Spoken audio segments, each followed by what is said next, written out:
Hello foodies, welcome back to my channel cook with me. Madam గారు, ఈరోజు special ఏంటో?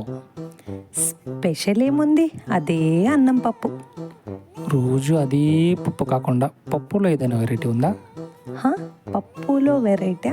Okay, cabbage పప్పు అయితే ఓకేనా? క్యాబేజీతో పప్పు కూడా చేస్తారా? చేసి చూపించమంటావా? ఓకే. మీకు క్యాబేజ్ అంటే ఒక కర్రీ చేసుకోవడం తెలుసు, కానీ పప్పు కూడా చేసుకోవచ్చు అని తెలుసా? నేను ఈరోజు క్యాబేజ్ పప్పు చేస్తున్నానండి. అవును, నిజం. మీరు నిజంగా అంటే ఇష్టపడతారు. ఒక్కొక్కరికి క్యాబేజ్ స్మెల్ నచ్చదు, బట్ ఇది మాత్రం చాలా బాగుంటుంది. ముందుగా ఒక కుక్కర్ తీసుకొని అందులో 1 కప్ వరకు బ్యాళ్ళు వేసుకోండి. అందులోనే 2 పచ్చిమిర్చి, 1 పెద్దది ఉల్లిపాయ తీసుకొని కట్ చేసుకొని వేసుకోండి. అలానే ఒక 1/2 kg వరకు ఉన్న క్యాబేజ్ని చిన్న చిన్న ముక్కలుగా చేసుకొని వాష్ చేసుకొని బ్యాళ్ళల్లోనే వేసుకోండి. దాన్ని కూడా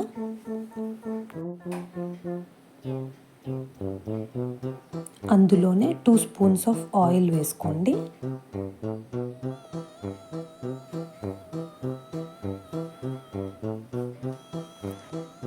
ఆ బ్యాళ్ళు ఉడికేంత నీళ్లు పోసుకోండి.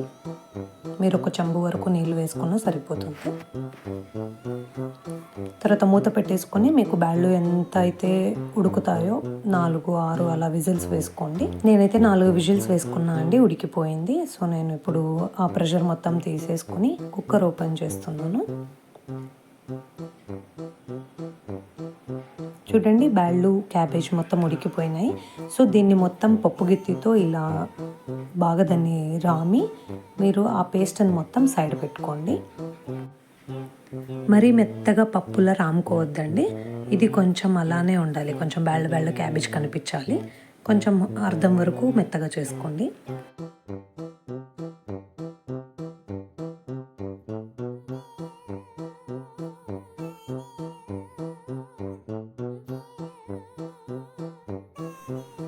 స్టవ్ మీద ప్యాన్ పెట్టుకొని అందులో 4 స్పూన్లు ఆయిల్ వేసుకొని ఆయిల్ వేడెక్కేంత వరకు వెయిట్ చేసుకుందాం.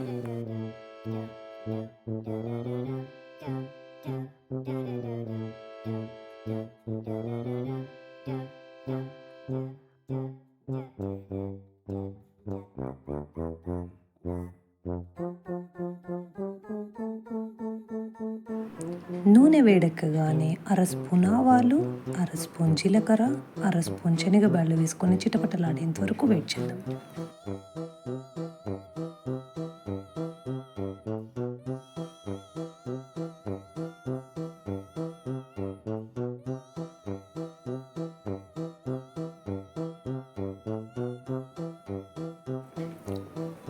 కట్ చేసి పెట్టుకున్న ఒక ఉల్లిపాయ, అలానే కరివేపాకు,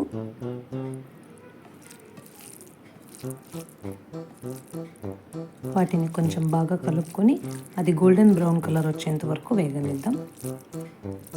దాంతోపాటు ఒక 10 వరకు పచ్చిమిరకాయల పేస్ట్. పచ్చిమిర్చి వచ్చేసి కారంని చూసుకొని మీరు వేసుకోండి.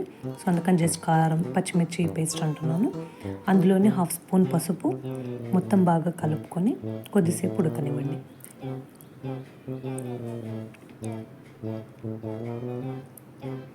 అందులోనే 2 పెద్ద టొమాటోలు కట్ చేసుకొని నిలువుగా కట్ చేసుకోండి. చిన్న చిన్న స్లైసెస్ చేసుకోండి సన్నగా. సో 2 టొమాటోలు కట్ చేసుకొని ఆ 2 టొమాటోలు వేసుకొని బాగా కలుపుకొని అది మొత్తం టొమాటోలు మొత్తం మెత్తగా అయ్యేంత వరకు మూత పెట్టుకొని ఉడకనిద్దాం. టొమాటోని బాగా కలుపుకొని దానికోసం కొన్ని నీళ్లు పోసుకొని, ఆ టొమాటో ఉడకడానికి కొన్ని నీళ్లు పోసుకొని దాంతోపాటు మీకు టేస్ట్కి తగినంత ఉప్పు యాడ్ చేసుకోండి. ఉప్పు యాడ్ చేసుకున్న తర్వాత బాగా కలుపుకొని మూత పెట్టుకొని ఒక 2 నిమిషాల వరకు ఉడకనివ్వండి.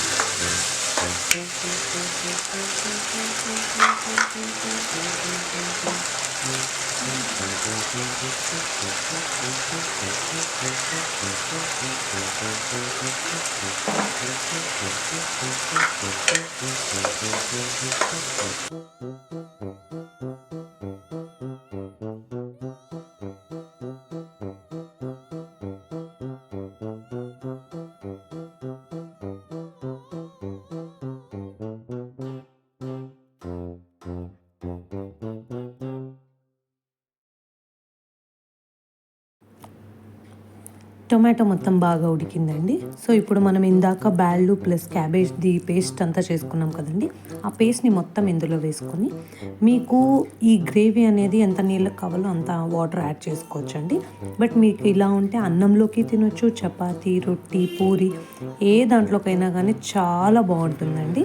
సో మీరు ఇలా గట్టిగా చేసుకుంటే బెటర్. దీంట్లో వేడి వేడి అన్నానికి నెయ్యి వేసుకొని ఇది తింటా ఉంటే మాత్రం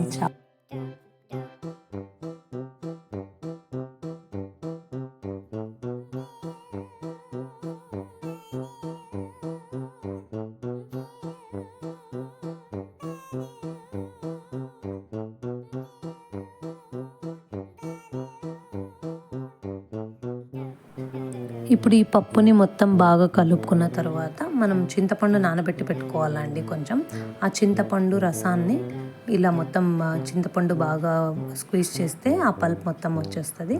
సో ఆ టామరిన్ జ్యూస్ని మనం దీంట్లో కలుపుకొని ఇది ఒక 5 మినిట్స్ వరకు ఉడకబెట్టుకోవాలండి.